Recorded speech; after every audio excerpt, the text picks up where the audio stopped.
I promise I haven't been drinking yet.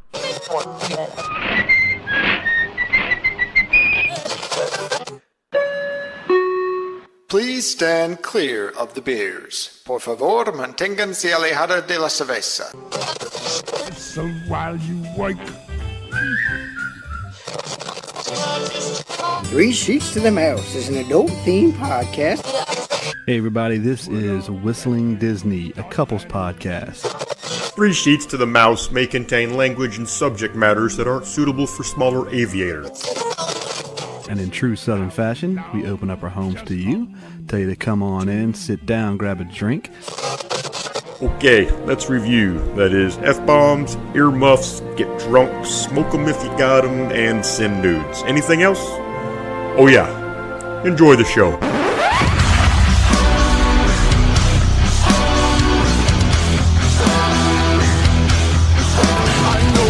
Sorted, but you'll be rewarded when at last I am given my dues.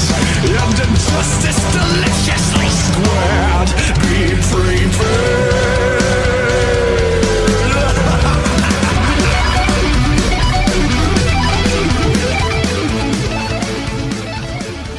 Hello, everybody, and welcome to a special crossover episode with Whistling Disney. We're here on Three Sheets to the Mouse, and we are normally five average guys, but tonight I'm joined by the lovely host of Whistling Disney, Brandt Bourques. Hey, what's happening? And Sidney, thank God I don't have to say wag us back ever again. Bourques. You finally got it right, though. I know. Like the last episode, she's listening. I was like, the last episode, I'm like, Scott got it right. And it's not even my name anymore. I know. You know what? It's about time. It only took about a year and a half? Yeah, right. And joining us from Three Sheets to the Mouse is Trenton Nesbitt. Hey, I actually am not going to change Sidney's last name on my phone either because I finally spelt it right, and it's just going to fucking stay that way. I didn't change it in mine either. She's still Sidney Wagasback in my phone too. That's all right. Andrew's still Andrew Green in mine. There you go. And we've been married for almost a decade. But we're here to talk to you about a little special episode. So Sidney and Brandt on their honeymoon, which if you go over to Whistling Disney, and if you're on Whistling Disney, you obviously you're gonna hear the episode. They spent an evening at Victoria and Albert's. Yeah, we actually we just released a full recap of the honeymoon, and we literally left this chunk out just to do it with you guys. So it's like a little gap where we talk about a special episode coming up. So here it is. We're gonna put it out obviously on Three Sheets, but Whistling Disney. Here's gonna be your little input for that missing chunk of our honeymoon. I think this is Sydney's is super excited to talk about this though. I am. It was an amazing night. So let's sit down. We'll talk a little Disney parks, a little Disney booze, and a little bit of debauchery in between. So sit back, relax, grab, it's got to be something like $400 drink. I don't know what would be $400, but grab something really expensive and enjoy the adult side of Disney with Three Sheets to the Mouse and Whistling Disney. Is it moonshine out of a jar, Scott? Is that what's expensive? No. You said 400, not 40 cents. Well, whatever gets the job done. Yep, we talked about it. Trenton's all about the destination. Doesn't matter how he gets there. Hashtag get fuzzy. I sprint marathons and then pass out about a mile in. And don't finish. So speaking of moonshine, Trenton, is that what you're drinking tonight? It actually is, Scott. It's yeah. This night might be fuzzier in my face after I start sipping on this. Hashtag get fuzzy. Hashtag get fuzzy. Get fuzzy. What does it taste like? It's dark. It looks like cold brewed coffee. It's a lot of cinnamon. So it's apple cinnamon. So look, apple pie. There's no shame in this. We can tell the truth. We got that from Uncle Tim and Terry, and we just couldn't put it in the owner's locker because it's an amazing jar. We just were unsure about the stability of it in the owner's locker. So Trent and Stephanie were driving, so we just said, hey, you know what? enjoy this little gift. We're gonna pass it on to you. I'm sure Uncle Tim and Terry will be happy to know that Trenton is absolutely loving it right now. He's got the biggest smile on his face as he's drinking this down. It looks like it just tastes like liquid gold. Yeah, like molten gold. Yeah, exactly. It's like lava. Chasing it with a Diet Coke. Yeah, well, how do you stop magma? You I don't know. Ask Kilauea. Yeah, you don't live on the Big Island, that's for sure. Brent, what do you got tonight? I am drinking. I just poured a glass of a Smooth Ambler. It's their yearling bourbon whiskey. It's a small batch, 3 year, 6 month. It's pretty crazy because it actually kind of reminds me of the Stranahan's. It's pretty barley kind of centric, so pretty good. Not the best Smooth Ambler, but I am a Smooth Ambler like fanboy, so I'm enjoying it. Was the Yearling the movie where they shot the horse? You got me. Oh, that's an old Might movie. have been. You're older than I am, so. Am I the oldest? Am I finally the oldest one on a show? How old are you? 36? Yeah, 33. God damn! I'm finally the adult in the room. 30 Now, look, 36 going on 17. Now you have to act like it the entire show. Yeah, right. Sidney, what are you drinking there tonight? Corona Premier, tequila, and cheap white wine. The trifecta. Yeah, the trifecta.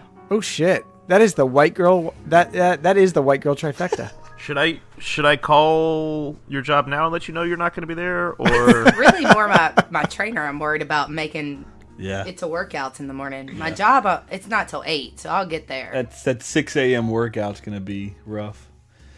But Sidney and I have felt like a new passion, and I'm going to admit, like this Corona Premier, if you want to feel like you're drinking healthy, is fucking like water. It literally goes down like water. That's the problem. It's going to be a good summer beer for us. I can feel it. yeah? You know, way back in the day, Bud Select did that like 55 calorie beer. And I just remember in college it was like $5 for a 6-pack. Anytime you can pay less than $1 a beer for halfway decent beer. All right, taste test. Okay. We're going to fill one bottle with Bud Select. We're going to fill the other bottle with my piss after drinking a real beer, and Scott's going to tell me which one he likes better. Well, so you're going to fill one with Corona? Yeah, pretty much. Tastier than that shit. Hey, This is expensive though. It's like $9 for a 6-pack. is it? It is a lot. Is it? Every beer now, even like Budweiser, is like $8 for a 6-pack. It's the low carb trend, because I got some Michelob Gold the other day because on Josh Wozney's what's the word I'm looking for? I'm drinking moonshine. Facebook Personal page? Facebook page. His suggestion, and it was like $15.99 for a 12-pack. Ah, Yeah, for Michelob? Ultra Gold. Yeah. Oh, Yeah, but Trenton, you're right, because I used to work at a bar, and domestic beers were like $3.25, but ultras they charged $4 because they knew people would order those more. So Basic white bitches want that shit. did you just call yourself a basic white bitch there, Trenton? Yep, the bearded lady. But tonight I have a bottle that is on recommendation from this guy Brandt, and that's Stranahan's Sherry Cask. Oh yeah. So everyone from the show knows I'm much more of a Scotch guy. I like single malt Scotch. I like blended Scotch. Oftentimes those are barreled in sherry cask to kind of give it that extra like fruity flavor, a little bit of like spice notes to it. So this one is aged for 8 months, I think it is. Aged for 4 years and then finished in Spanish Oloroso sherry cask. Stranahan's is one of my new favorite American whiskeys. It's all barley. It's 4 different types of barley. So it's got a Scotch kind of heritage. And then they usually age it for about 4 years, which is a pretty decent amount of time for a whiskey, for an American whiskey. It is. I think I fell in love with it when I toured the factory last year and I sent a bunch of pictures, but it's the coolest thing. It's 4 ingredients: water, barley, the barrel, and yeast for fermentation, and that is like absolutely the only thing in there, and it's pretty awesome. It's really, really good. And I found out a little bit more about the whiskey itself. They actually basically sign up volunteers to come and bottle the whiskey once it's done barreling, and then they sign your bottle when they bottle it, or they sign like the label on your bottle, and then you get someone's hand bottled whiskey. It's pretty cool. I don't really realize that. Yeah, it's pretty cool. And not that expensive. I mean, the Stranahan's yellow label was like $40. Does Sidney drink whiskey? She has so I'll tell you what, she's not a huge whiskey fan, but she's a fan of meat. Unless it's Jack and Diet Coke. No, Jack and regular Coke. Regular Coke. She doesn't go Diet. Jack and regular Coke. She's not a huge Jack and Diet is this guy over here. Yeah, I don't do Diet Coke. Not a huge fan of like bourbon and stuff, but she's a huge fan. I appreciate it. She's a huge fan of me collecting it, which I am a huge fan of. Sidney doesn't drink Diet Coke because she already weighs 105 pounds. That's not really fair. Please, I gained 7 pounds on the honeymoon, so I should be drinking Diet Coke. Well, and to be fair, you gained those 7 pounds because you had a 10-course meal at Victoria & Albert's. So tonight we want to go over the Victoria & Albert's menu that you guys did and get your thoughts on it. Trenton is classically trained. I am. Yeah. He's a classically trained chef, and I've just taught myself how to cook damn good meals. There you go. So this night was, dare I say, phenomenal. Can we start with you ditching us first? What happened now? You ditched us to go to dinner. We did. Well, I mean, we weren't going to treat you. That's for sure. I sent Scott. We brought you leftovers. Yeah, we did bring you leftovers. Okay. And you. Okay, we'll get into that. So shut your mouth. Yeah. So we're gonna talk about on the way from Magic Kingdom, though. Did you talk about that on Whistling Disney already? We did talk about that in Whistling Disney. Okay. So that's covered in Whistling Disney. Pretty much Whistling Disney stopped with after our photo shoot. So if you want to get up until this point, go listen to Whistling Disney episode, the honeymoon recap. It will bring you up until right now. But I want to lead in, Scott, before we get into the menu, because Sidney and I talked about this. We actually saved a little something that we love so much, and we want to lead into Victoria. Let's do it. So, Sidney, you tell me about what we love to do before we do anything nice in Disney. We do this. Well, don't tell him about it. Tell us about it. I don't know these stories. You're right. So she's right. So He's right. We never do this unless we're dressed up and stuff, but our favorite thing to do when we're dressed up is to go to Misner's. And we usually get one of... Oh, hell yeah. We get one of the little two-top tables. We love the, bar nuts or whatever they give you. A little pub mix. It's amazing. Pub mix. Yeah. We usually have a drink or 2 or 3 when we sit down there. And so we decided we were going to leave enough time between pictures and dinner to get a drink there. And we sat down there, and I think, what did we get, old fashions? Yeah, and so the crazy thing is we went there before we met Tim and Terry at California Grill, because we were on the monorail, so we were taking the monorail over to Contemporary. Anyway, we left early, stopped there, and we got an old fashioned, I think, and you got it with Woodford Reserve, which is kind of what their house bourbon is. But this time I was like, Sid, we're going to Victoria & Albert's. Get you a Blanton's old fashioned. Ooh. It burned the whole way down. I'm not good at telling the difference in taste, but I could definitely tell it burned a lot more than Woodford did. I mean, I don't know if that's just... It's a higher proof, for sure. I think it is, but it could have just been the pour of the bartender knowing, hey, this person ordered a nicer bourbon. I'm going to make sure it's a bourbon-forward cocktail. That's what I think it was.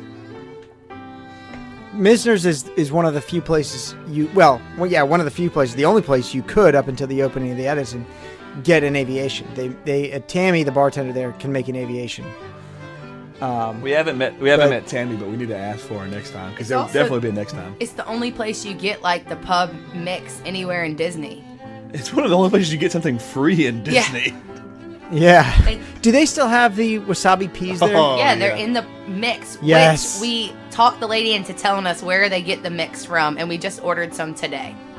So if you go over to Whistling Disney, go over to their Facebook page and make sure you ask Brandt and Sidney for this secret pub mix, because it is really, really, really ridiculously good. We bought 3 pounds of it. I'm texting him right now. Hold on. He said, Yeah. we're not telling you. We're not telling you until this. after the episode. I see your trickery there. right. I thought I had you guys. But it is also the only place you can get some really ridiculously high-end pours of drinks. We've talked about it on the show with Daniel Whittington, our special episode with him, right around episode 50. That's the only place you can get Macallan M in Disney. I tried to talk Brandt into buying a shot of it. I was getting ready to, At $300 an ounce. I was getting ready to say she was about 2 old fashions in on Tuesday night, not Victoria and Albert's night, and she's trying to convince me to buy a Macallan M. And I'm like, has anyone ever had their wife tell them to buy a Macallan M? And they were like, no, babe, no, babe. I was like, I don't know anyone who would say, yeah, let me do that. I mean, Because I had the green light. No, I think he thought it was a trap. It was one of those, like, you do whatever you want, babe, and then when you do it, I'm like, why would you do that? It's a trap! Sidney, he didn't That's think like that was a your- trap. He knew that was a trap, sweetheart. It knew wasn't was a trap. It really wasn't. You can also get Louis the 13th there. Yeah, Again, same price. they have the perfect It's expensive. pour program, which actually is something that Louis does. They actually train the bar staff on pouring into this particular jigger, and they have, I think you can buy like, I want to say it was like 3/4 of an ounce, an ounce and a half, 2 ounces in there. It's priced accordingly, but they literally have this thing where they train the bartender to make a absolutely perfect pour. It's kind of crazy. So it's something that they do nationwide for these fancy restaurants. Pretty neat. But you can get a number of amazing scotches, bourbons, At this point, ports. They have a 30-year-old tawny port. But also you can get cigars there. yeah. You can grab a cigar there and smoke a cigar. Do they let you smoke inside still? I never saw anybody smoking, but right outside is a balcony with a smoking section. Okay, so that's where you go. Yeah, so if you go out of Misner's, there's the Man's. I can't remember what it's called, but what's it called? Like Commanders. It's the Admiral's Watch or something like Yeah, that. like the little men's shop, and then right past that, there's a little balcony at the smoking section. So Yeah. I'm assuming you probably have to go out there. I can't imagine them letting anybody No, puff cigars I in didn't see Misner's. anybody smoking, but we just like it because it's like quiet and everybody in there is normally on the same level of just wanting to chill and have a nice drink.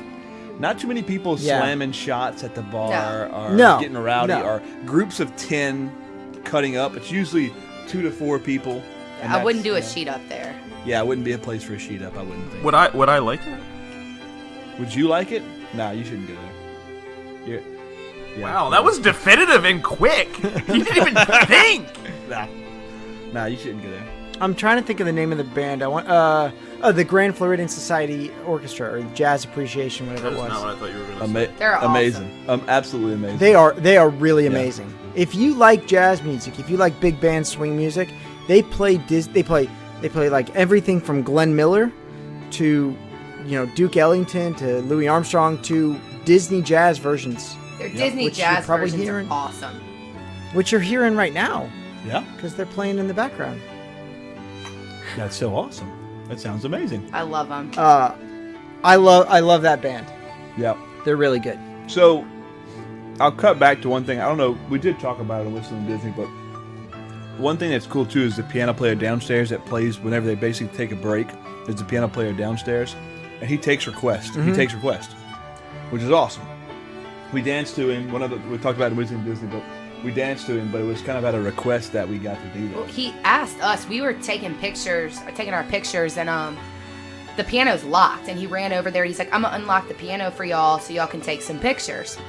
And when we got done taking our pictures by the piano, he sat down to start playing. He asked if there was anything we wanted to hear, and I was like, "Well, our wedding song is Beauty and the Beast," and he just started playing it, and so we got to dance in the middle of Grand Floridian to our wedding song, and our photographer took pictures. It was awesome. That's awesome. Yeah, it was awesome. And everyone in the lobby literally stood up and was like watching us. It was pretty crazy. And we sucked at dancing, but we didn't really give a shit. It's like two white kids dancing. Yeah. Exactly. Exactly.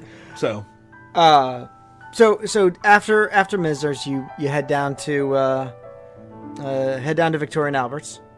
Yeah. Tell us what it's like walking in there. It's like nothing else I've ever experienced. I mean, they came out, they opened the doors for us. There was this, what do you call it, like a maitre d', I guess? I think the main thing was there's a little hostess stand that's for like Citricos and Victoria and Albert's. But Citricos is like an open gap, right? From what I remember. Like there's a hostess stand, but like behind it was Citricos. But then Victoria and Albert's was like a big wooden door. Yeah, but I felt like when we told the hostess stand we were there for Victoria and Albert's, the doors immediately opened. Yes. There wasn't even like a time lapse between. I felt like this was a magic band moment where they knew we were there. If it makes sense, because we literally told the hostess, I turned to my left and the door swung open and they were like, Mr. Bourques, Mr. and Mrs. Bourques. And I was like, what?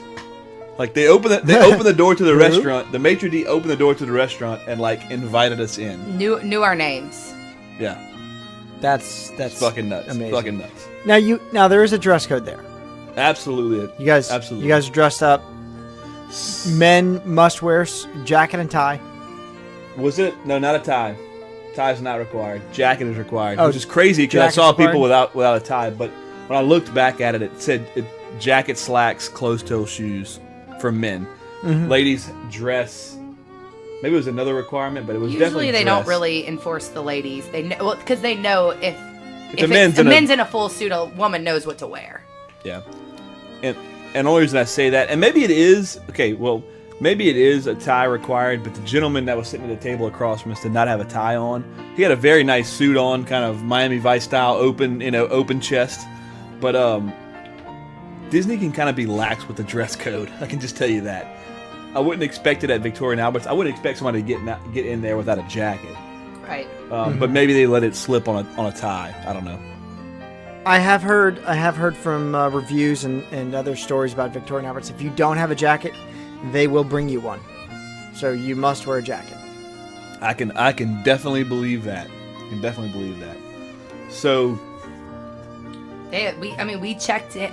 We'll talk to them for basically they welcomed us in and took us straight to our table, sat us down and told us this was our table for the entire night. It was going to take about 3 hours. They said expect for about 3 hours of dining, and it just kind of started from there. Yeah, I mean, we walked in, though, and I guess I was so blown away by them opening the door, greeting us, having a maitre d' there, and immediately escorting us to our table, which was already prepared for us, that I didn't even get to look into the main dining room. We were very fortunate enough that we were able to book the Queen Victoria room, which is only 4 two-top tables, so 8 people in an entire room. It was actually a pretty large room from what I expected it to be. It was a fairly large room. And when we sat down at the table and the guy kind of gave us a spill and walked away, I told Sidney, I'm like, I don't even know what the restaurant looks like. I literally, all I know is this room. I was so like focused on the maitre d', I didn't even get to like see the entire restaurant, which I saw later whenever we walked out because we didn't leave till freaking God knows what time. But, where you waved to the peasants that were there. Yeah, we princess waved to them. Yeah. But yeah. The Queen Victoria's room is a closed door dining room with was the fireplace going? Yeah, I think it was. Yeah. It was going. We sat adjacent. We sat on the opposite end of the fireplace. They have a fireplace going, and above it is a portrait of Queen Victoria and Prince Albert. Yep. Obviously, second longest reigning monarch in British history. Prince Albert? No, Queen Victoria. Monarch.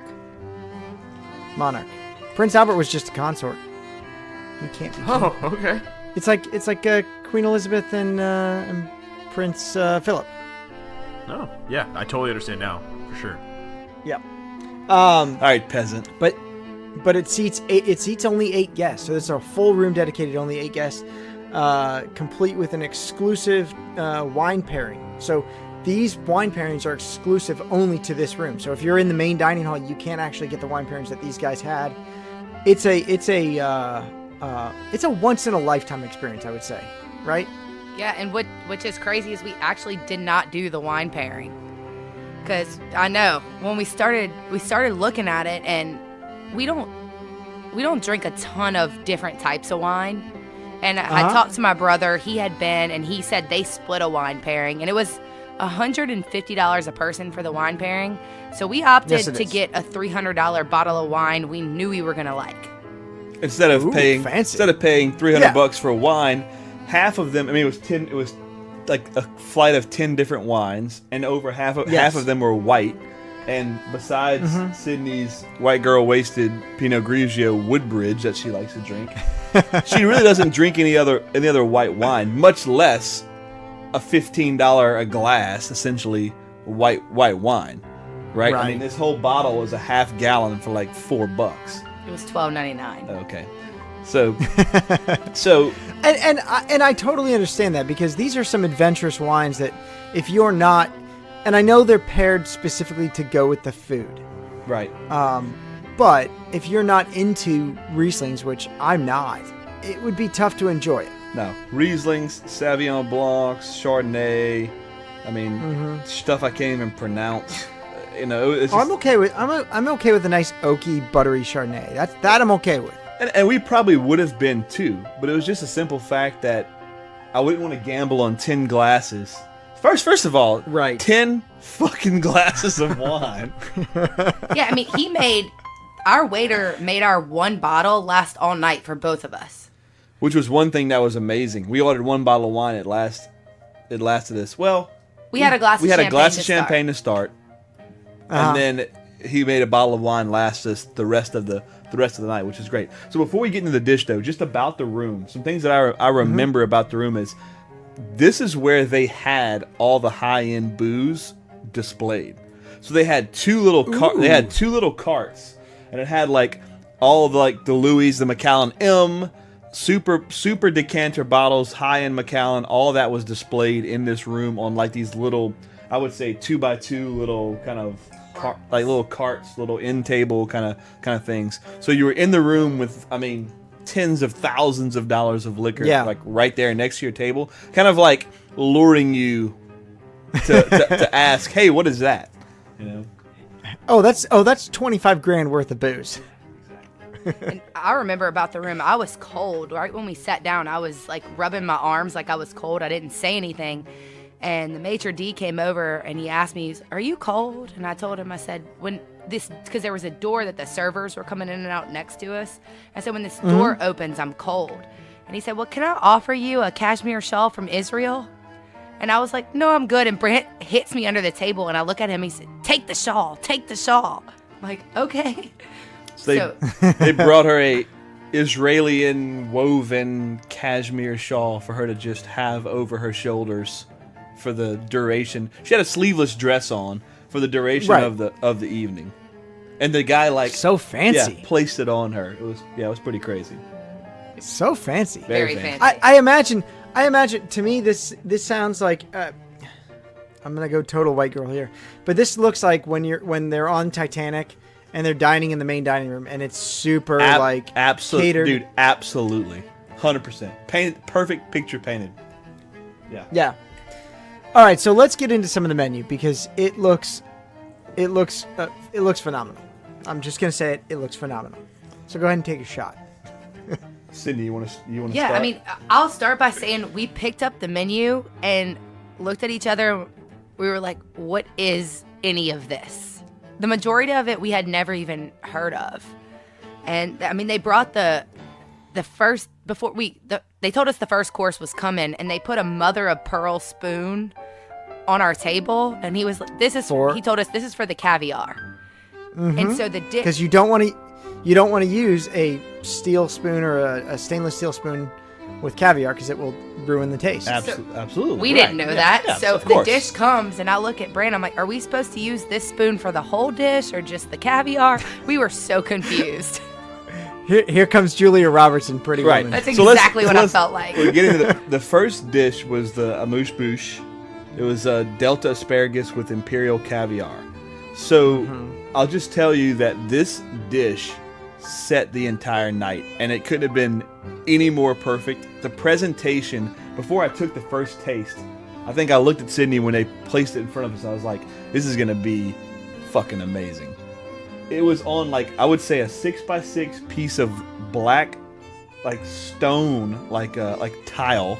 I don't know if it was like it wasn't a granite. It was just like something like granite. Though. It was like a black stone tile. It had a probably slate, like a slate. Yeah, it had some type of white ceramic cocoon that was an oval with a flat bottom, and it had just a small, probably like 3-inch opening that faced you. But the whole thing was like a cocoon, and the dish was placed in like deep inside of it, where you had to like go into this cocoon to get it out. And it was this asparagus with caviar, like sauce. I couldn't tell you what it all was, but when the guy put it in front of me and I looked at Sidney, I'm like, dude, this is retarded. I've never seen anything like this in my life. Brandt also doesn't eat asparagus, and he ate this entire dish. And I could have ate more. It does make your pee smell funny. So. Yeah, it does. Yeah. It does. So this one probably didn't, because it was high end asparagus. The key to that whole description though is that you said it set the whole meal, and the idea of an amuse-bouche in a meal like this to a tasting menu is to set the mood for the meal. It's supposed to prepare your palate for the meal. So if that's what you're saying it did, that's they did what they were supposed to do. Yeah. I mean, amuse-bouche literally means mouth setter.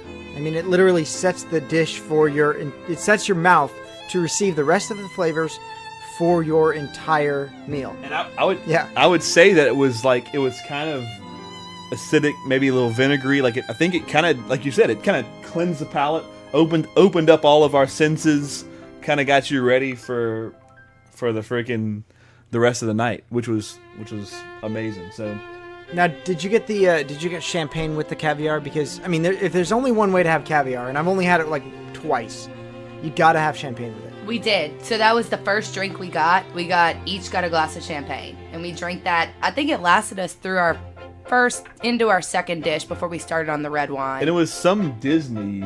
Well, it was called like Happily Ever After, but I don't think it was actually Disney. I don't know if it was a Disney. I don't know, Scott, is Disney. I know Disney's got some vineyards. Do they have? Oh yeah, they Disney, sell it in the stores. Disney definitely has wineries. I don't think they have an actual champagne, a French. Well, this wasn't a champagne. This was a sparkling.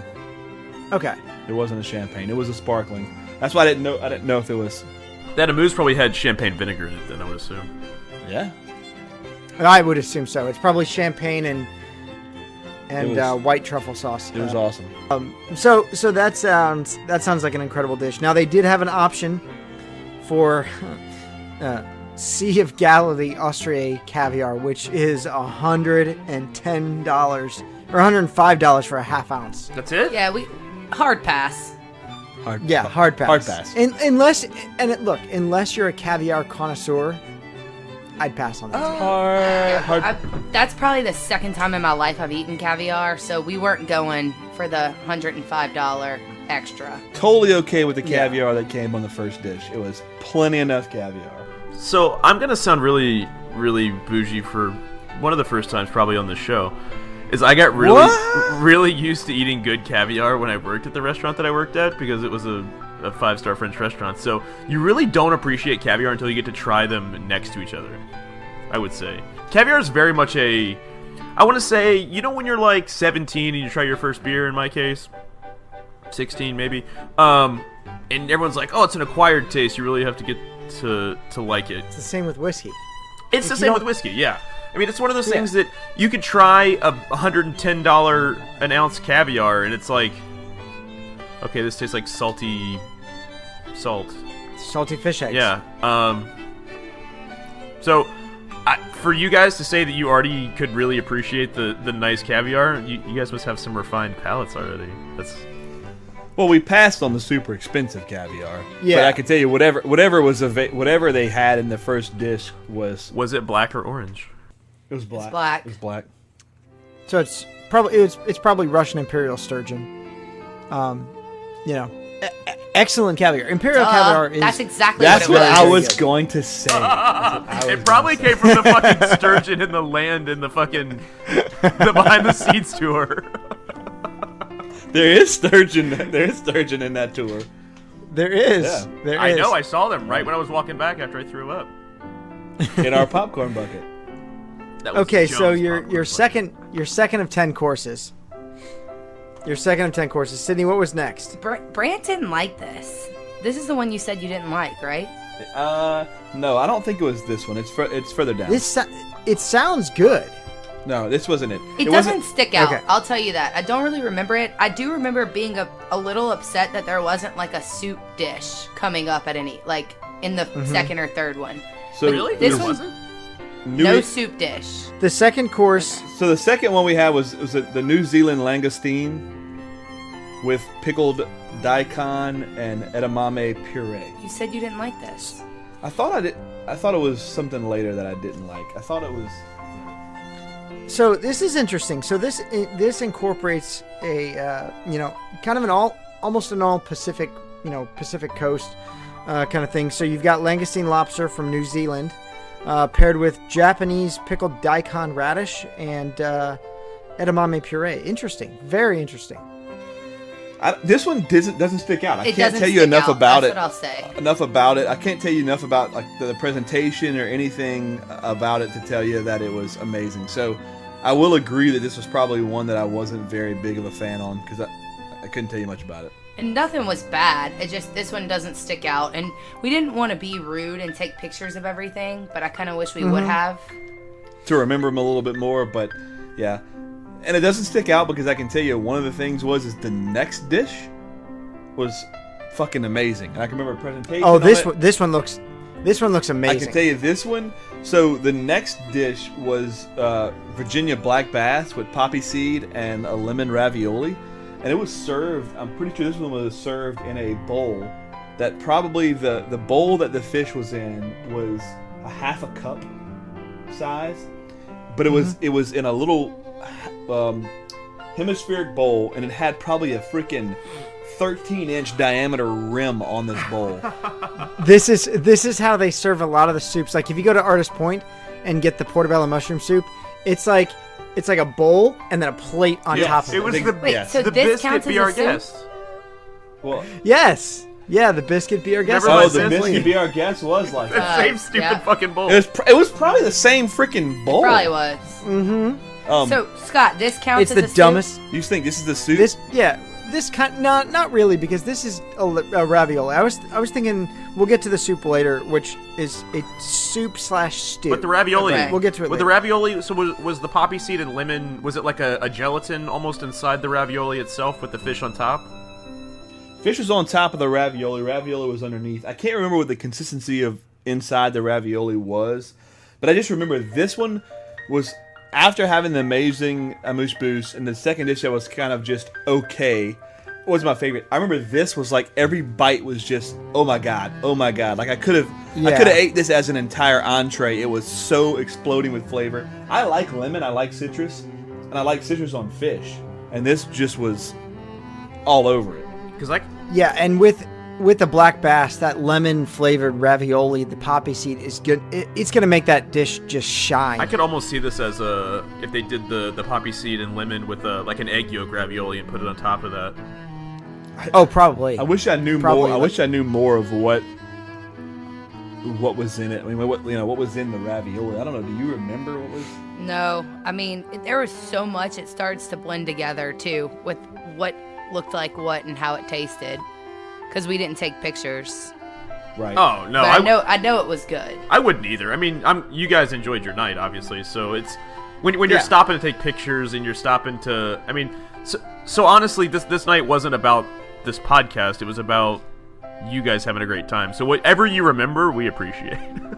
Yeah, and I mean, I think we actually turned our phones off. Actually, we just we're like, fuck it, we're turning our phones off. Trent and Stephanie, you guys could have fucking had heart attacks and gone to the hospital, and we wouldn't have known until we got out of this meal. You know, you'd have been safe. You were in Disney. Yeah, we're good. So so you liked that one. So you did like that one better than the langoustine. So the next one for sure was the wild turbo with toasted capers and preserved lemon. That was an add-on. So that would make, if you got that, it was an 11 course. I see it. But see it.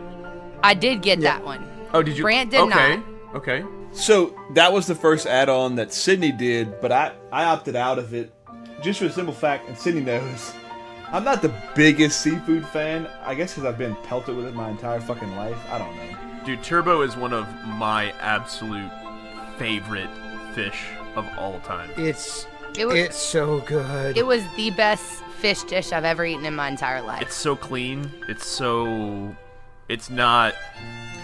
It's hard to describe. It was a mistake. It was a mistake on my part. It's like, I mean, I guess it's a lot like, to me, it's a lot like it's it's an upscale version of Dover sole. It's a bit of it. Okay.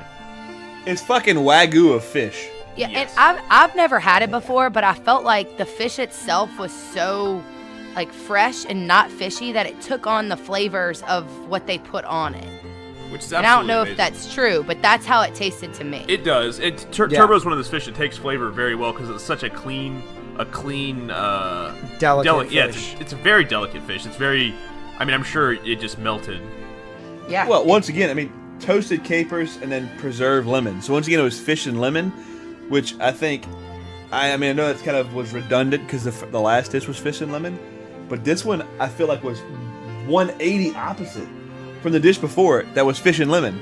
This was so different. Black bass is much more of like a steak fish, much more of like a meaty fish. Yeah. Whereas turbo is this real like fine, delicate, flaky flavor. I remember it being flaky, soft. So, I mean, she got the dish, but of course, you know, when no one was looking, I snuck a piece of it. He kept trying to eat it. I'm like, get your own. This is really good, and I actually want it all. Yeah. And you know what? In all things considered, it's not that bad of an upcharge. It's $35. It was worth it for $35. Absolutely. So this would have been paired with the Chardonnay, and I gotta say, that's probably one hell of a pairing. I'm with you. That Scott, probably on would have that. been a worthy pairing. Yeah.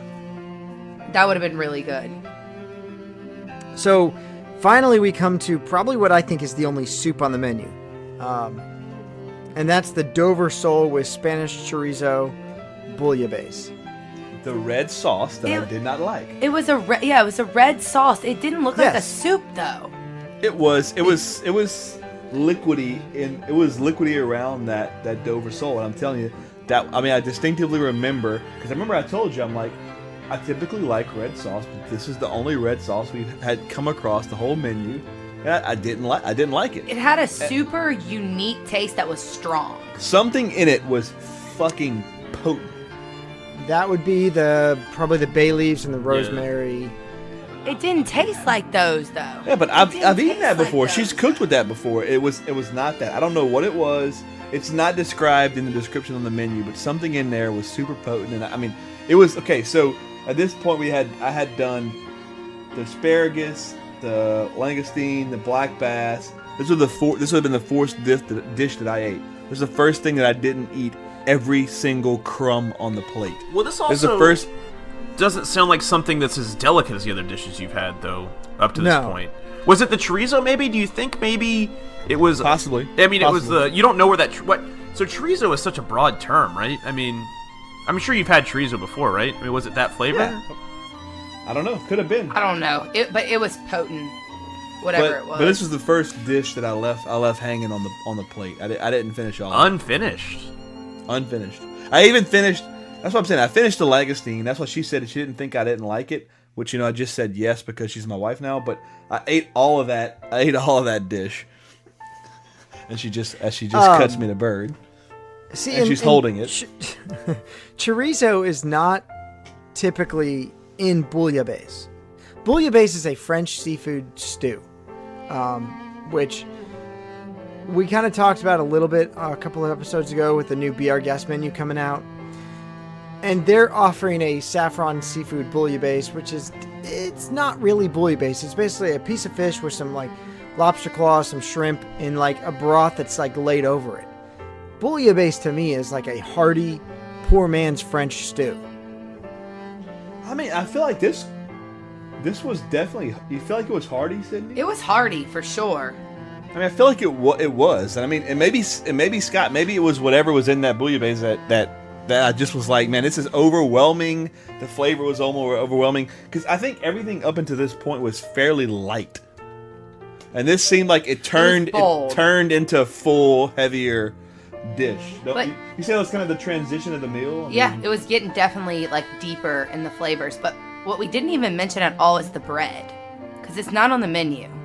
And after like course, like maybe like the second course, they brought out a bread, like a specific type of bread and a specific butter to go with that bread. Oh yeah. And every about 2 courses, every 2 or 3 courses, you got they new brought out bread a and new different butter. bread with different butter. Yeah. And that's not on the menu. And there was one of the breads, I think that was around this time, that had a truffle butter. It was truffle mushrooms in the bread. I think it might have been right after this dish. And it was a truffle butter salt, like butter, and then like truffle in the bread. And our waiter described it as cake and icing, like the texture of cake and icing. And when you put it on the bread, it was literally like eating cake and icing. The texture. The bread could have been a fucking course, because it was one of those things where they give you, they know what they're doing, so they give you just enough to cleanse your palate and like get you ready for the next dish. But it's another. I could have ate a fucking course of this fucking truffle bread and truffle butter. It was so amazing. Well, speaking of truffles, the next course, the Marcho Farms veal with fava beans and summer truffles. Yeah, this was when it started to get in my wheelhouse. So you're what? In my wheelhouse. I was like, this is when they served up this veal dish. First of all, somewhere in the last couple of dishes, so about this restaurant, I mean, it was at one point it was the number 2 rated restaurant in America. Service, as you can imagine, is absolutely over the top. Every course, you got an entirely new table setting. So they reset the table. Every time they picked up your dish, they picked up every utensil. Anything that was not being used was picked up, and they totally 100% reset the table for your next course. So at some point I asked the guy, I said, hey, what are we supposed to use to eat the dish? Because it wasn't like you got a fork and a knife. You typically got a fork and a knife and something else, or 2 other things, or whatever it was. I mean, there were specific fish knives that were that would lay on the table, but like were a fork, like shaped like a fork, but instead of a fork, it was a pallet with like a little hook and like crazy different tools. And he said, look, if we lay it on the table in front of you, you can use it however you need to eat the dish that's getting ready to go in front of you, which was crazy. So this veal specifically comes from a special farm in Pennsylvania, in Souderton, Pennsylvania. So it's specially raised for Disney, brought down there, and honestly, it sounds really good. I mean, fava beans with veal. Yeah, it was another one that I ate. I remember eating every single part of it. It was so tender. It was, I mean, everything you expect from veal, that young beef. It was, I mean, it was mouth-watering from what I remember. Mouth-watering. This is where I started to hit my wall. Like, I wanted to eat it, but I really couldn't. And then they only give you like maybe 4 or 5 bites of each dish, but we're going on dish 6 or whatever we're on. I was hitting a wall at this point. It was really good, but I don't think I finished it. You don't think this is where you started? This is where I didn't finish it, but I didn't tell them to box it yet. I let them take it. The next dish is where I had them box it because I couldn't go anymore. So, but still on this veal, this is where I was just like, I was telling you about the utensils because I remember on this dish, I'm like, I don't know if it's okay for me to cut it with this fork or do I need to use this knife thing or what. So like, I just remember like stabbing this and just like going like, it was like a 2-ounce little veal medallion. I remember just like stabbing this and just going like, boom, in the mouth. All in. I just remember it being. It was good. I mean, I could put those truffles in my hat and eat it though. Yeah, you're right about that. Yeah, truffles are something that I think Cindy and I have only experienced in Disney World. Yeah. And honestly, I'm sure they're using European truffles, not. I mean, American truffles. Gico truffle mac and cheese, and this is probably our second time having like legit truffles. Oh, and I think even Gico only uses truffle oil. I mean, that's.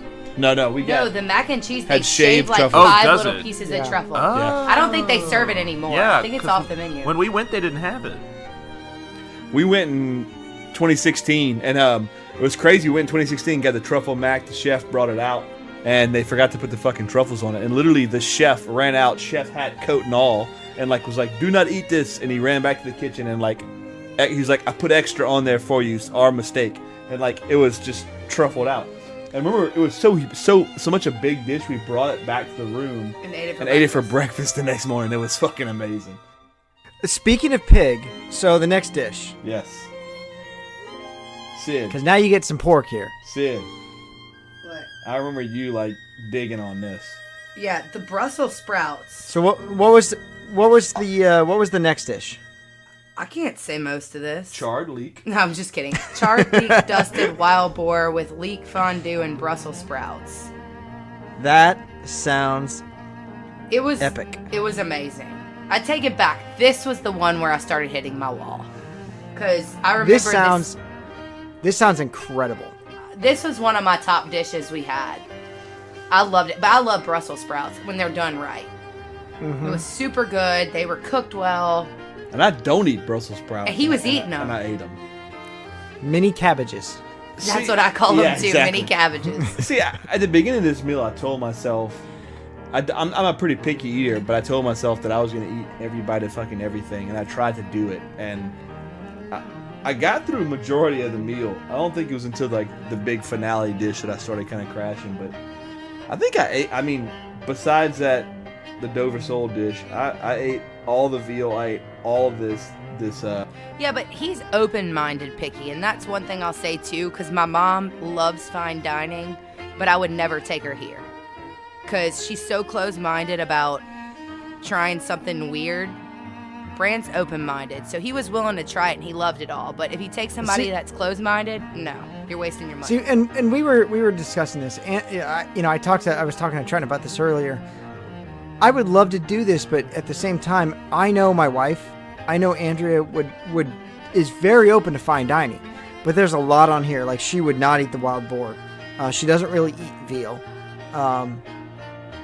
The fish dishes she would all eat. It would be tough to sell this to someone who's not says, you know what, it's on my plate. I'm gonna eat it, and I'll make my opinion thereafter. Yeah, especially for the price. Like, guess you could take her somewhere and pay $500, $600 a person and get exactly what she wants. So, but you could talk her into it, I think. You could just give her your fish dishes and you could eat more of the boar. That's true.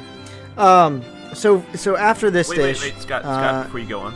Yeah. The one thing I did want to comment on is it looks like the way that this menu has progressed from being so delicate at the beginning to moving to the heavier dishes is...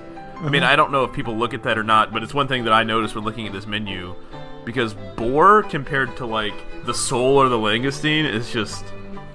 Or even boar compared to night veal. or day. Well, even that, yeah, but you're definitely going from those light, airy fishes... So is that? Yeah. I mean, is that traditionally what you would want to do with a palate as you're progressing through the menu? I mean, I don't know. Absolutely, absolutely. So we used to do like a warm up. It's a warm up to the finale, kind of. Yeah. So our final dish on our truffle tasting menu at the restaurant I worked at was Wagyu and foie gras on the same plate. So it was, yeah. It's definitely the heavier of the. Of the that's just the way that should progress. I mean, you want your, and also it's really, I would assume that your portions probably got smaller as the meal went on, right? I mean, I think they maintained about that 2 to 3 ounce. Yeah, the portions stayed about the same. They really didn't get Dude, smaller. it got pretty tough as we got to this point. I know. I got to try some of the last ones. I'm glad some of my favorites were at the end. Yeah. Well, pretty much up to this point, we either ate it or sent it away. So the next dish was the first dish that we were like, okay, we're gonna retain this. Well, the next dish is kind of the home run, right? Yeah. I mean, so the next dish after the wild boar was the Australian Kobe style beef with potato pinwheel and fucking ramps. Scott and Trenton probably know what that is. Ramps. It's a ramp is like a wild onion. Yeah. Yep, that's what it was. So we got that, but this portion also had the opportunity to add on a Miyazaki Japanese beef. So for $55 a portion, you could add on the Miyazaki beef. But the guy told us, and I don't know how true this is, but he told us about that. There's only like 10 cows that come to America of that quality a year. 10 cows a year. And he said that it get melts, certified for this. It melts at 98 degrees. No, 96 degrees it melts. He said 98. I think he said 96. So when you put it in your mouth, if you hold it in your mouth for long enough, it will actually melt. Maybe so. Miyazaki is A5 grade Wagyu. And it is the finest beef known to mankind. It's essentially 97% fat. Which is why it melts. Yeah, It melts in your mouth. And but it's 97% fat marbled throughout the course of the beef. So it is perfectly marbled, perfectly prepared. Yeah. Yeah, I mean it was. I would also say the presentation of this portion of this part of the meal was fucking grand slam. I was gonna say so if you opt to get the extra $55, they serve it side by side, so you're able to taste it both at the same time. Where like the fish, if you got the add-on fish, it was just a separate course. This is served side by side, so you could really tell the difference. And they were both good, but I mean that one was just unbelievable. So the plate was almost like a four square. Yeah. It was it was at four sections. They plated towards you the two beefs, and then they had the potato pinwheel, and then I guess the rumpus on the upper two portions. And the crazy thing, they had in the middle was like a little, probably 1 ounce kind of like a little glass that had a steak sauce in it. So as you can imagine, I'm at Victoria and Albert's. You give me Wagyu and Kobe Australian beef, and you serve it with a steak sauce. Well, most people are like, if you go to Ruth Chris and get steak sauce, it's sacrilegious. Why in the hell is Victoria and Albert serving me steak sauce?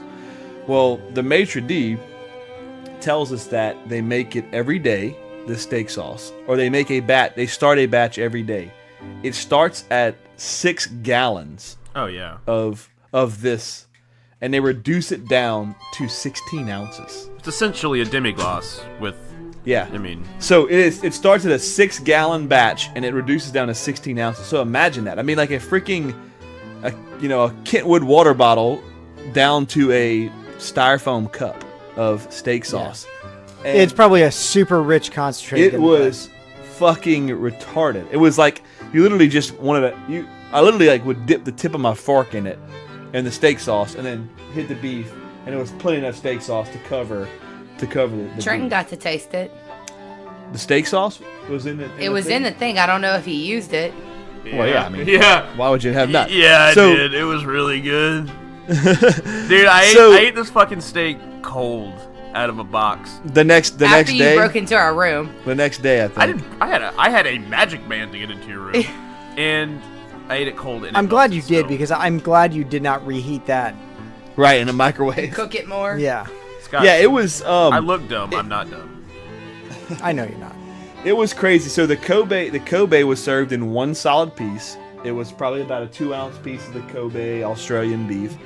The Japanese beef was in 4 like super small, probably ½ ounce or quarter ounce. Like about the size of a quarter, but about the size of a quarter. Square like 4 pieces the size of a quarter, but like a square. And we probably sent 4 of those squares home because I ate 1. I couldn't do any more than that. I ate one piece. I ate 2 or 3 because at this time it is like it's getting to the tapping out phase, which kind of sucked because this was like the pinnacle of the meal. I mean, you're getting heavy portions at this point. I mean, not portion size, but you're getting heavier meats. I can understand why at this point you've already had like 8 courses. Yeah. It's time to mellow out. Yeah. I will say too, this potato pinwheel was a particular kind of potato, and it was like, the only way I can describe it is like the trunk of a tree. It had layers, or like an onion. It was super tightly wound potato, but it was like an onion. It had layers to it, and it was probably about the size of a quarter as well. It was round, and it was, I don't know how long they cooked this, but like it tasted like a piece of steak. This potato. Did you eat some of that potato? I took a bite, but like I said, I was tapped at this point. Yeah. So finally, the final course is a selection of cheeses. Well, that's like course 8. Oh yeah, well I mean the final course before you get to the dessert. To dessert, right? So yeah, selection of cheeses, and it was this was pretty impressive. Yeah, they brought the little cart over to you, and got the cheeses off the cart and gave them to you. But didn't they have like, I want to remember that there was like a plate that was already set with like accoutrement. He took out a plate that had cheeses on it, and then he asked you if you wanted like 3 other ones. But it had like some kind of like pretzel. It also and, smells like tequila when you walk in here. Like when I open the door, it smelled like tequila. Well, that's a good segue to tequila. Well, that's because you've got 2 tequila shots right so there. before we finish the rest of this episode, you guys should do those right now while I drink some moonshine out of this jar. So I'll toast to you guys with some Highland Park 12. Okay, but I'll tell you, tequila shot. Yeah. So Sidney likes to move things along way too fast, and it's just that's a good lady. That's a good lady. I want to tell him what we're drinking first. So chill out. This is getting personal. Yeah. She's fucking already done it. Well, fuck it. He talks too much. Did you just do 2? She did a fucking pickle chaser. Juice. Oh. But what we have for me tonight. is Sidney fell in love with this at La Cava. It's the Milagro Barrel Select silver tequila. It's actually a silver tequila. Super cool bottle. It's a silver tequila. It's an amazing bottle. It's got like an agave plant in the bottle, which kind of is pretty cool. Yeah.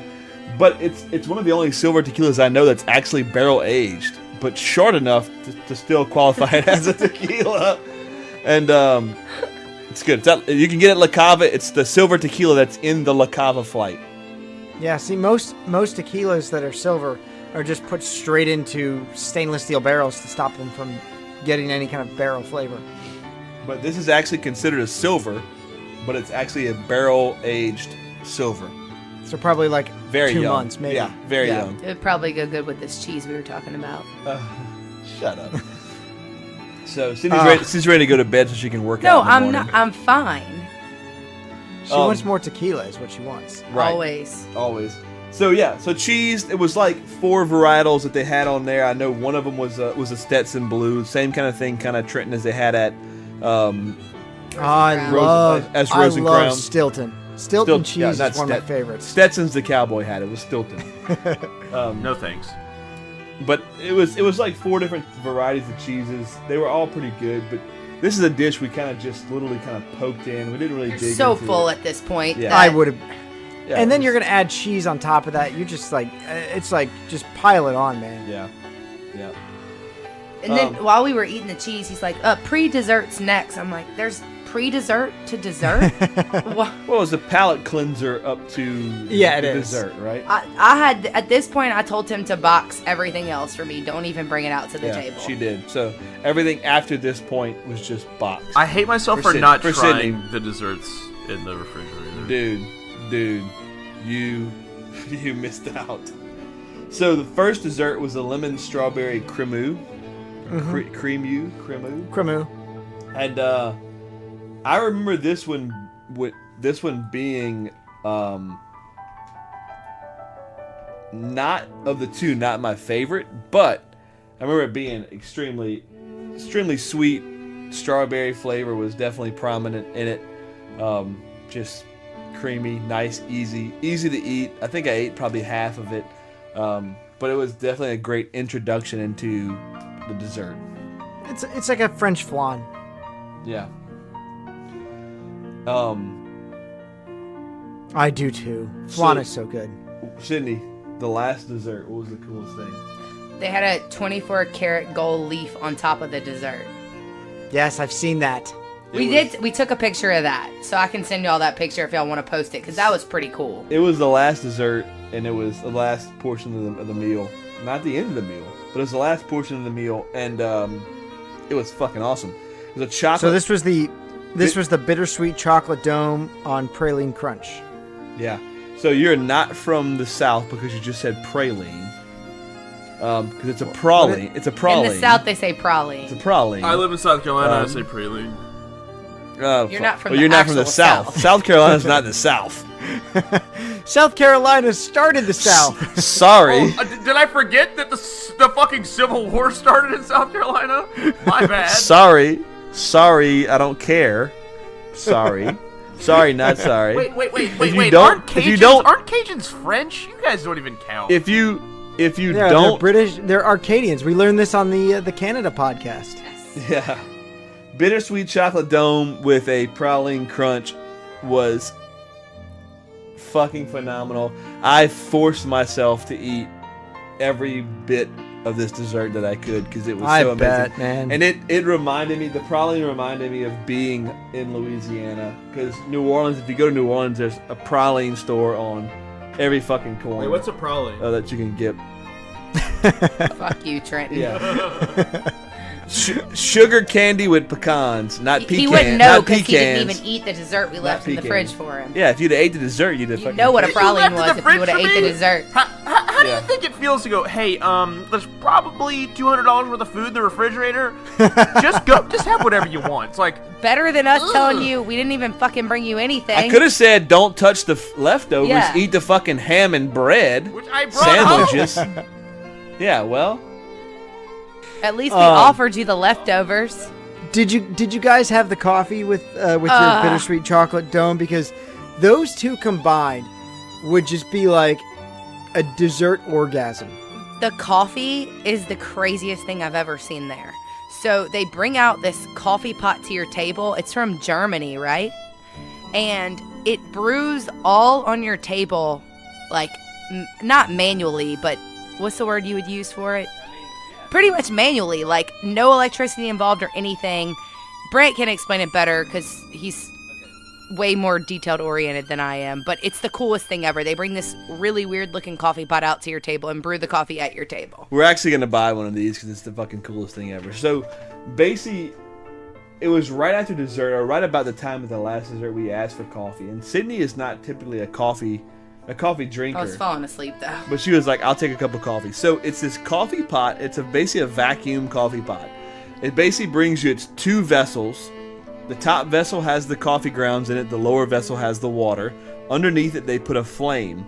It's fueled by, some type of fire. Propane fuel. Fire. It's like the but the things a sterno. It's like a sterno kind of thing. So, but basically, what it does is the top vessel is sitting inside like a little seal that's connecting it to the bottom vessel.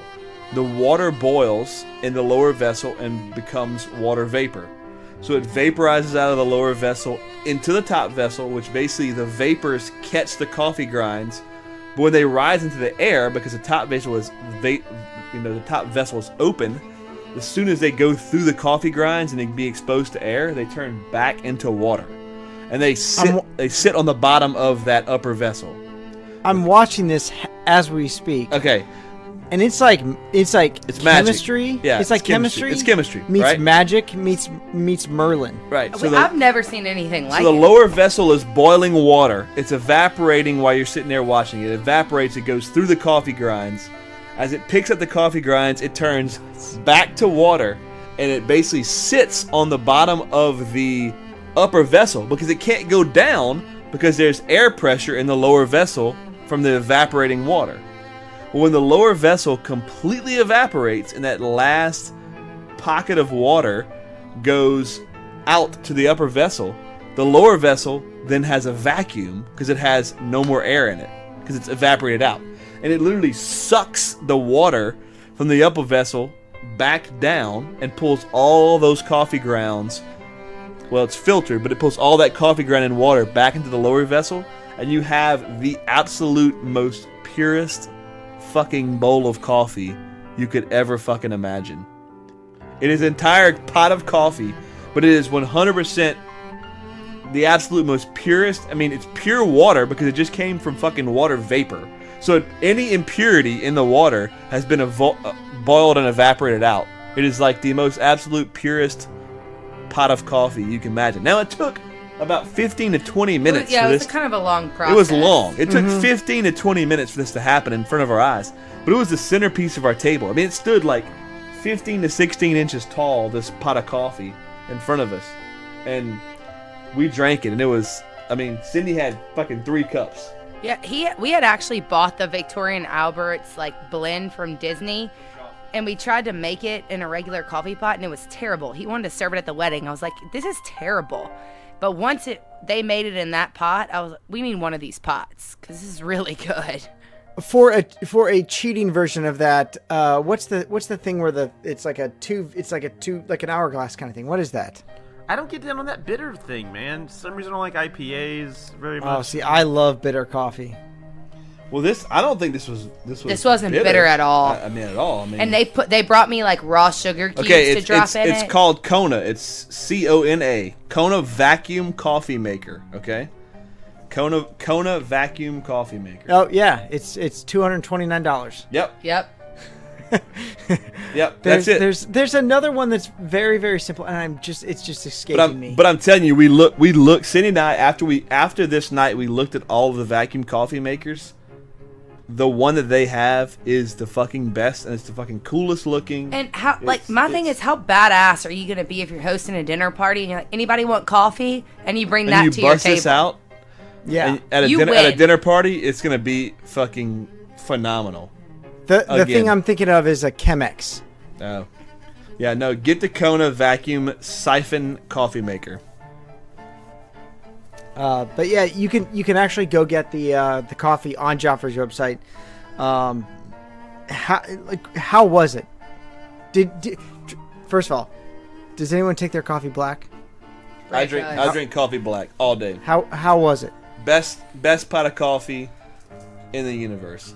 I mean, it was. You have to say we have the Joffrey's blend that we bought online at home, and it was terrible. Yeah, no, and she's right. So around Christmas time, when I knew her brother and sister were coming in, I bought a tri-pack to try, and it was the Victorian Albert's, the Kona, and Polynesian. No, it was the Victorian Albert's, the Kona, and one of the French, like the French brew from like Chefs de France. The Chefs de France in a regular coffee pot was the best by far. The Kona was second. The Victorian Albert's was terrible because the Victorian Albert's was extremely bold. And I drink it black and I like heavy, but it was way bold. Something about this method of making the coffee made it extremely enjoyable. I mean, it was dark, it was rich, it was full. I mean, Sidney drank it with some little sugar, bit of cream and some sugar. but also it was fresh cream and sugar in the raw. So it wasn't like cubes of sugar. Like cubes of sugar. They come over there and they ask you how many cubes would you like, and they put it in your glass for you. So another thing we didn't touch on that I want to touch on. We learned at Victorian Albert's that there's such thing as a legacy award at Disney. Scott, I don't know if you know what we're talking about. They talked about it. They talked about it? Yeah, the blue longer you work, yeah. The blue badges. Was that in the episode that Trenton talked about? All I was saying is that the engineers that showed up, Scott, were blue badge employees. Were blue badges. So this what means we they were found out. seasoned. So what we found out at Victorian Albert's was the table across from us asked, and then we kind of found out more. They have a badge that looks just like a Disney cast member badge, but it is blue. And we asked what the deal is with the blue badge, and they said it's a legacy award winner. And basically it means that it's someone that meets a certain criteria, has been there for a certain amount of years, received a certain amount of recognition, and then it's cast member voted by their peers. There's only one per year. So imagine we're in 2018, we've only had 47 of these people possible, and that's if they've been giving this award out since day one. So I don't know if they have been. Put it that way. When you guys got stuck on Tower of Terror, there was 3 of them there. Right. There were 2 of them, both maitre d's at Victorian Albert's, were legacy award winners. So both of the maitre d's were legacy award winners. I'll also say another thing. I don't know, and I want to almost call and ask, but every dish that came out from our server, the maitre d' came and explained the dish to us. I can't imagine that the maitre d' with a fucking blue badge explains those dishes to every table in the restaurant. Yeah, that might be just a Queen Victoria room. Probably a Queen Victoria room thing, I would imagine. It's a Queen Victoria thing. I think your server or your waiter does actually explain the dish, but I think you guys have a special person inside the chef's. Well, in the chef's table, the chef comes out and explains it. We had 2 servers that helped us, and we had the maitre d'. The maitre d' was there after every dish was put down. He was there. He's the one that brought the shawl. He was checking He brought on the us shawl. the entire time. He did the wine service, which, by the way, we didn't really talk about. So after like the second dish, we got a bottle of Cabernet. It was called Plump Jack. It was $300. It was probably the most amazing Cabernet we had ever drank. What was it? Plump Jack? Plump Jack. I've since procured a bottle for us for personal consumption. I will say it was not a cheap glass. It also wasn't $300. Yeah. No, it's an Oakville Napa wine. We had an Oakville Napa this last weekend with our Wagyu, and I'll tell you what, man. Was that the Disney bottle you had? Yes, the Silverado. Silverado. That's the same thing.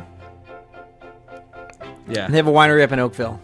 Plump Jack. We got a bottle of Plump Jack, and the maitre d' was the one that actually did the bottle service and presented the Plump Jack, which was awesome. So we enjoyed that throughout the night, and then kind of ended it with that amazing glass of our cups of coffee. Got done with the meal. And they brought over the old school wooden tray of assorted chocolates. They brought it to your table, and they opened it up, and then they asked if you wanted any chocolates. And Brandt goes, "We'll take one of each, please, to go." Yes. Because I wasn't in a mood to eat any chocolate, because I was fucking full. But I'm like, if you're okay with serving them to go, I'll take one of each. And I don't know, Sunday morning or Saturday, I ate a couple of them out of the refrigerator, and they were fucking amazing. And then we gave a ton of them to Trenton. So Trenton, you can tell me what you thought about the rest of them. They were all really fucking good. No, the only ones we didn't eat are ones that would look like chocolate-covered cherries. They were literally red foil with the stems of the cherries sticking out. And what I found weird, we ended up giving those to Stephanie's parents, who eat at Victoria and Albert's all the time, and they like those. But those cherries, they put chocolate-covered cherries, but they put cherries that had pits in them. Interesting. It's don't eat this chocolate because you might also choke on it and die. Or break your fucking teeth. It was a bit strange. But all the other ones, I think there was an orange-filled one. There was one with a cherry-flavored dark chocolate, I think, ganache inside. There was a lemon one with the yellow speckles on it. That one was really good. It was...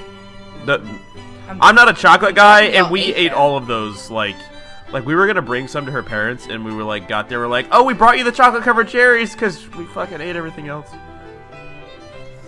I'm just glad y'all ate them and they didn't go to waste. No, we fucking yes. It was a quick process. Yeah.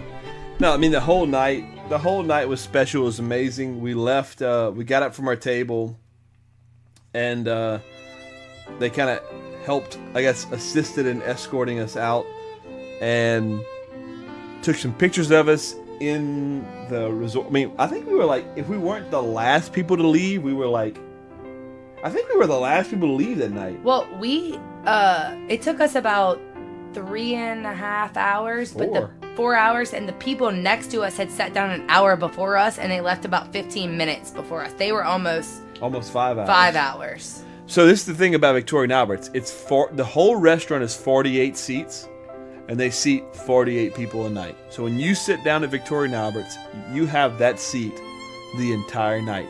They start seating people at I don't know, maybe 6 o'clock, and the last seating is a little after 7 or 8, and it's open until you're gone. But you have that seat the whole night. It's 48 people a night, every night, and that is it. I want... No, keep going. Keep going. No, that's it. So I mean, it's 48 people a night. It's super personal. It's your table. It's your seat the whole night. You're the only ass in that seat the entire night, which is pretty awesome for us, because it was our special night of the honeymoon, and it was one of the nights we got to sit back, relax, and be like, okay, phones off, nothing else matters. Here we are. Let's do this. Let's connect and having a complete night. And you know what? It's amazing. I want to recognize a couple people at Victoria and Albert. Chef Scott Hummel, he is the executive chef there. He's been at Victoria Albert's as a sous chef, as a line chef, as now the executive chef for the past 20 years. So he is well seasoned at this restaurant. For the past 15 years, this place has received a 5 Diamond designation from AAA. It is one of 2 restaurants in the state of Florida to receive this honor. So everybody knows the Michelin star system. If Florida, outside of, I think, is Miami a Michelin star city? I don't think so. Not that I know of. But if this were to receive Michelin stars, this would probably be a 2 or 3 Michelin star restaurant.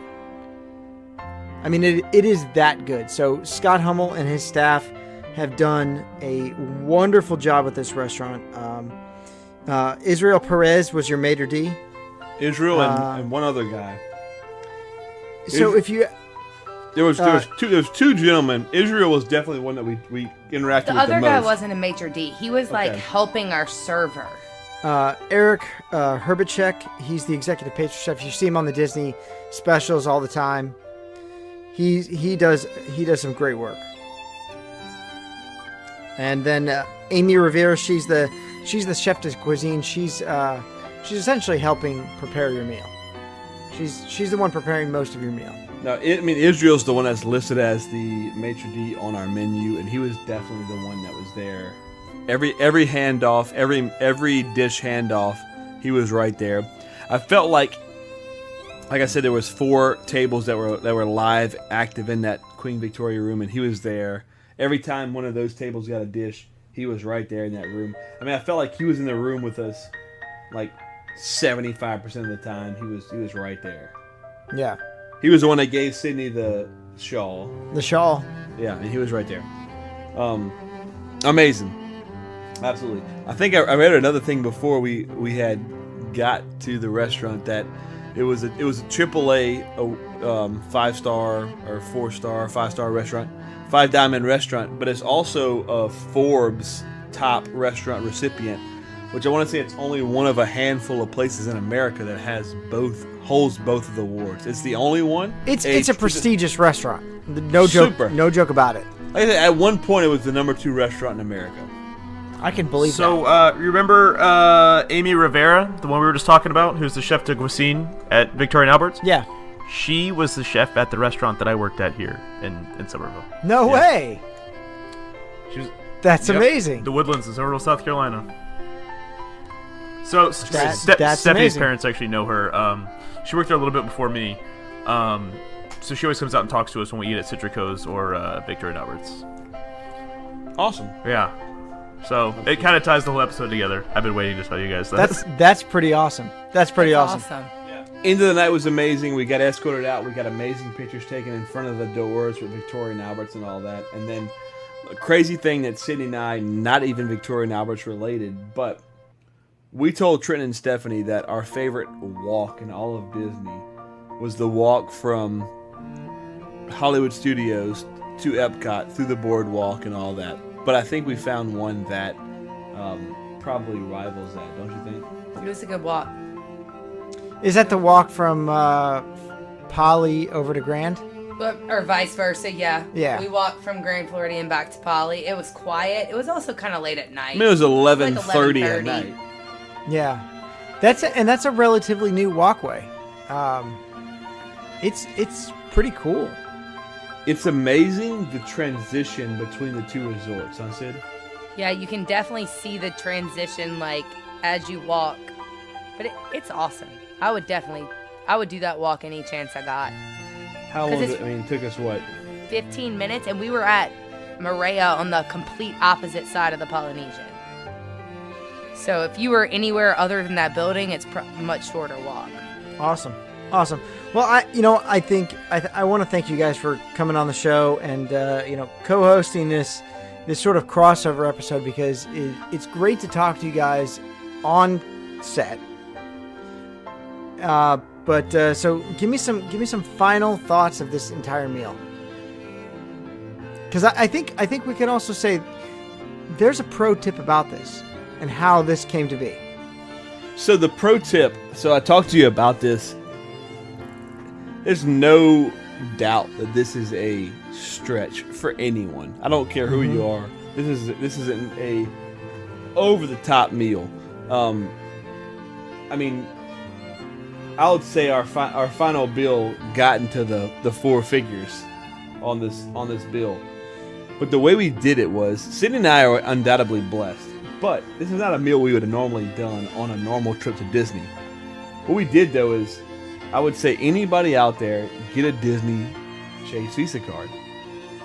Spend money on it. Put your bills on it. Don't put bills. I mean, this is financial advisor Brandt telling you not to put bills that you're gonna need to rack up for months and months. But anything you have to pay in a month, your cable bill, your whatever bill that you're gonna pay every month, put on a Chase Visa card and rack up those dollars. That's what Sidney and I did. We put every bill we pay every month on a Chase Visa for a year. We racked up enough to basically cover 90% of the cost of doing this meal, with the plan of doing this meal for our honeymoon. So a year ago we started planning. We're going to do Victoria and Albert's. We got a Chase Visa.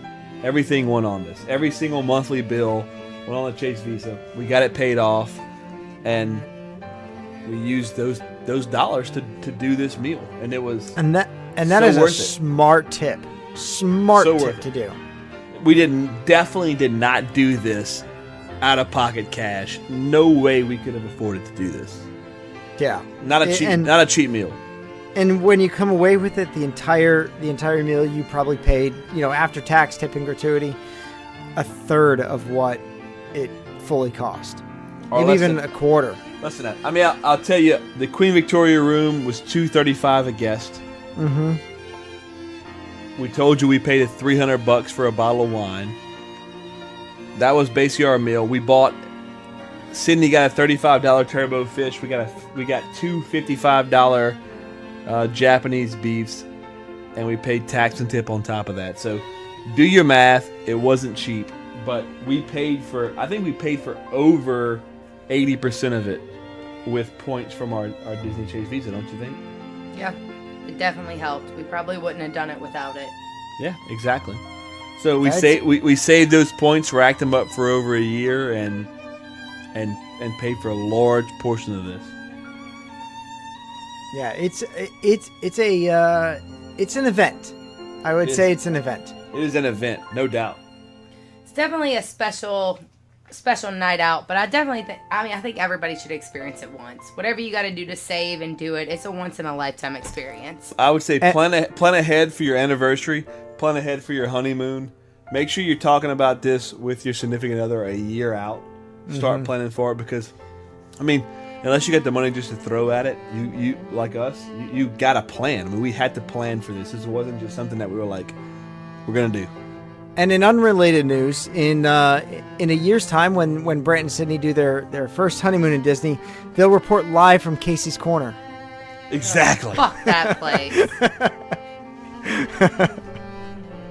Is the first year the wiener?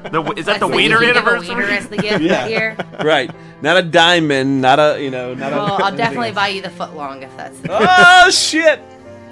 I'm getting a foot long for our first anniversary.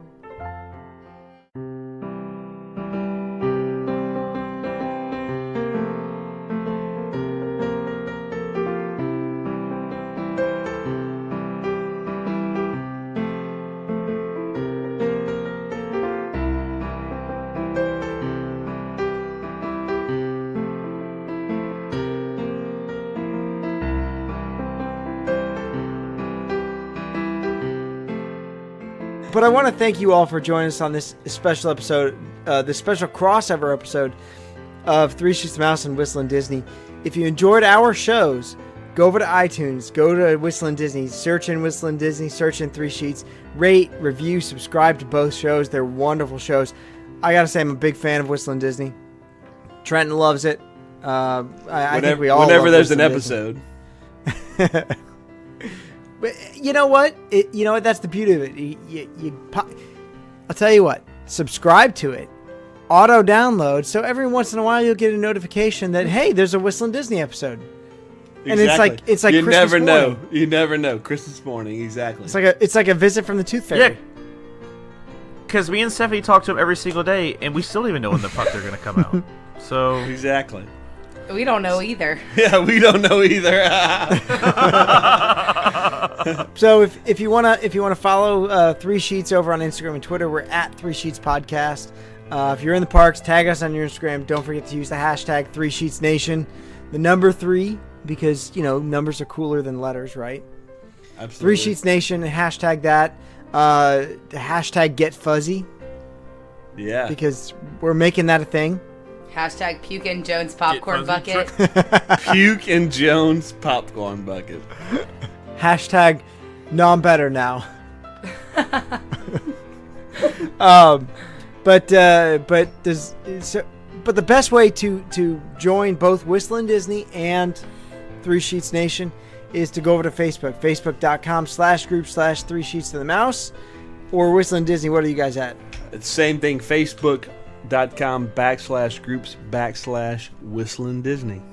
So Scott actually said it wrong. It's groups/3 sheets. It's Oh, not to the 3 mouse. sheets. It's just Yeah. groups/. Or just search in the search bar. Jesus, we've really been doing this a lot harder. Yeah, we're not I'm not Mark computer Zuckerberg. programmers here. Just use the goddamn search bar like an adult. Yeah. So just make sure when all 10,000 of y'all listen to this podcast at 3 Sheets whenever they drop this, you go and click our measly little link to Whistling Disney. Maybe we could go from 76 followers to 80. Yeah, That's right. our goal. Yeah. We're And shooting like for my 100. mom- my We want to go mom's one to of 100 them. followers. We got a lot of If- family followers. If How many followers Fuck do you guys it, have Like right now? 80 maybe? Drum roll. 89. 89.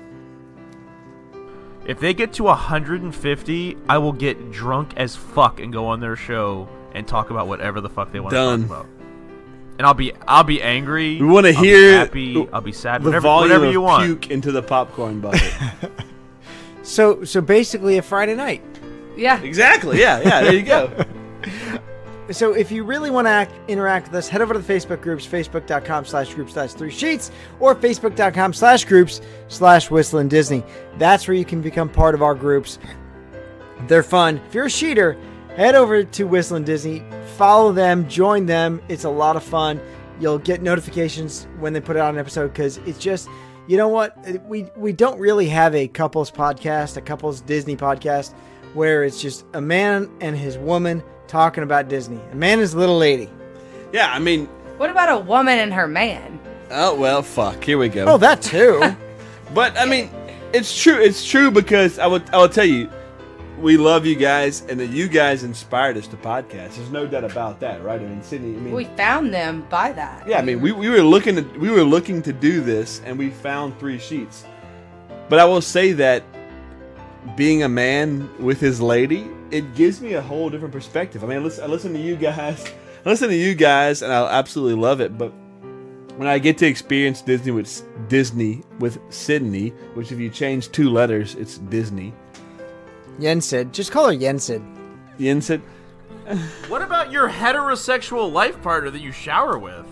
Why is that in this podcast episode at all? I don't He's still trying to understand. forget it. Yeah, You exactly. keep bringing it up.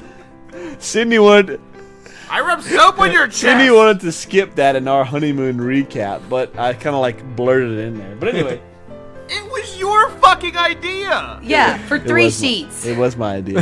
Anyway, it's something special when you get to experience Disney with someone that is your life partner, no matter who they are.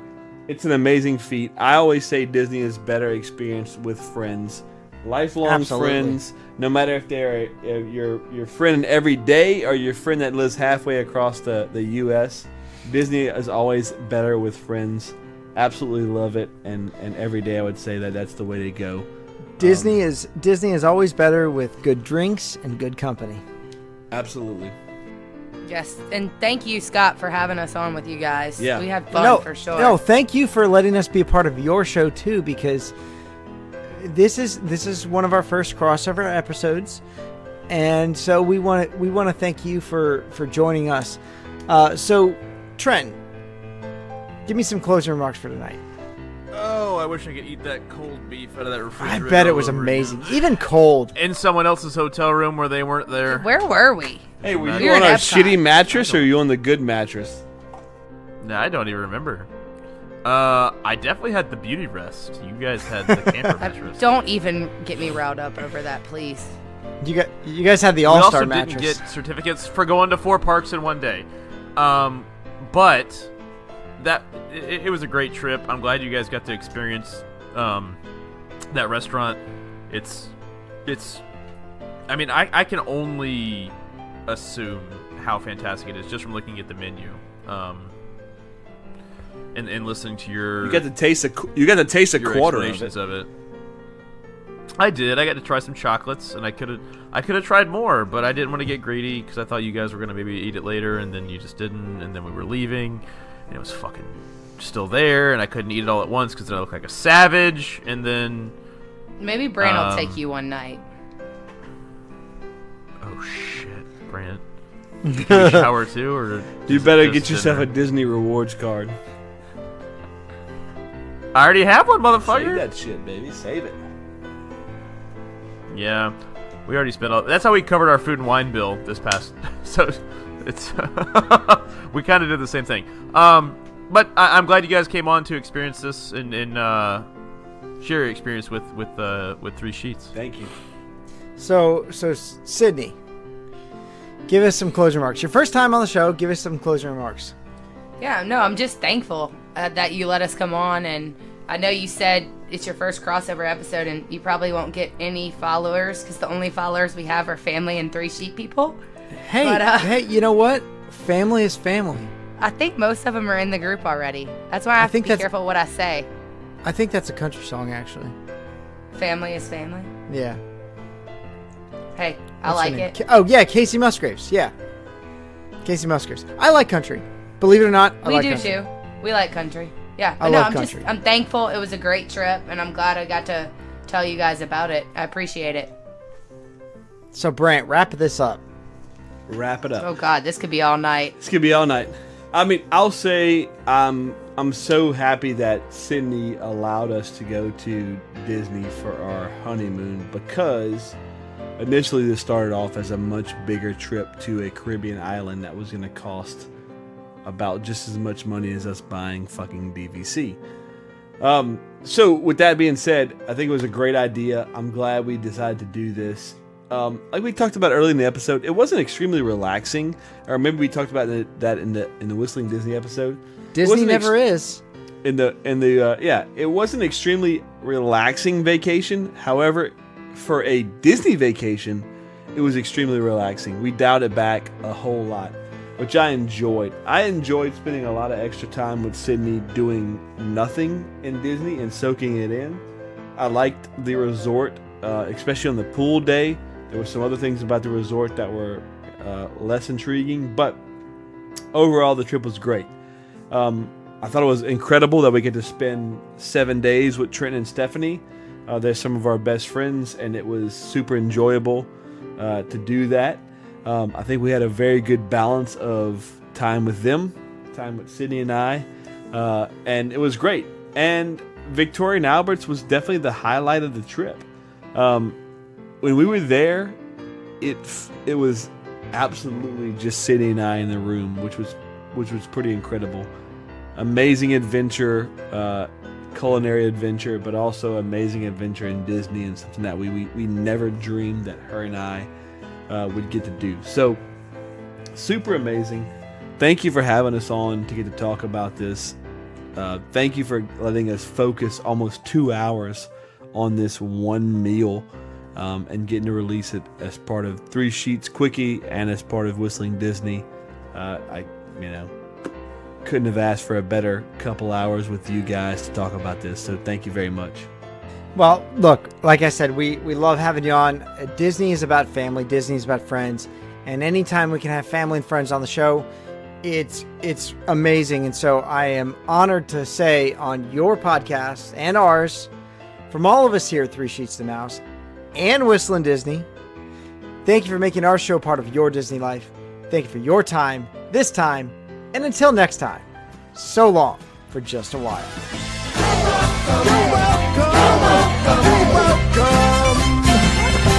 And thank you. Your Quickie has turned into over an hour and 40 minutes. You know what? I always intend to do Quickies, and they just turn into long episodes because 3 Sheets Nation. Because he's such a giver. That's why. I'm a giver. He's just such I'm a giver, not a guys. taker.